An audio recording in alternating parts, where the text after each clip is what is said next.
Yeah, you know, interesting enough too. The big push with lighted nocks is I watched the what's his name, Dan from Elk Shape, pushing the Amazon lighted nocks. I personally don't think it's a good idea. Yeah, I don't either. Like, dude, I think it's a terrible advice personally.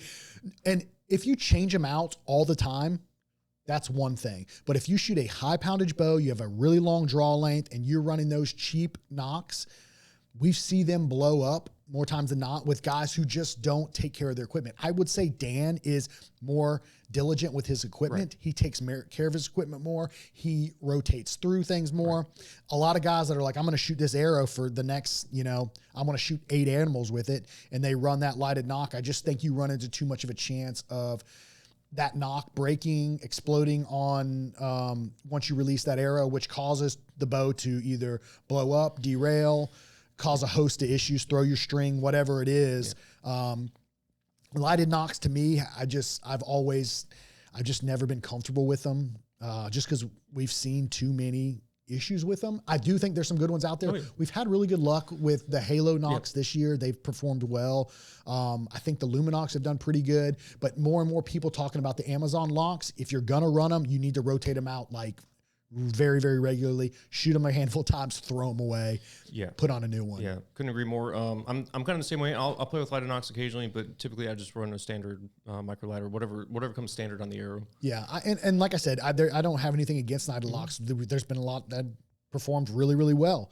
But I think lighted nocks is something you need to be a little bit more cautious with and inspect more often when you do shoot them. Because everybody wants that cool video, shooting at night, shooting at those targets. I mean, that's the big thing with them.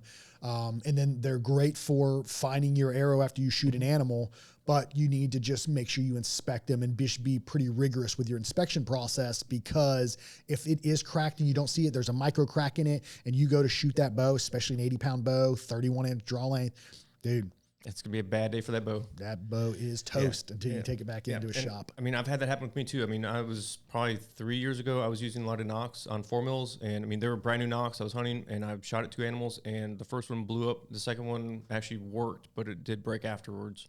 Yeah, the 4 mil is you have to be, I would say, even more cautious with your micro diameter lighted nocks, just because it's so small and there's so much going on within the internals of that nock, right? You got to have a battery in there. You got to have all your electronics and the bulb and whatever to make it work. So you take away the durability side because there's not as much material. Right. Yep. And you got to have that pressure switch and all that stuff too. So if something malfunctions there, that's just going to cause that nock to blow up. Yeah. So just be cautious with them. And like I said, if you do go with the cheaper ones, just inspect them. I mean, I would err on the side of caution, shoot them a handful of times and retire them. And when I say retire them, throw them in the trash.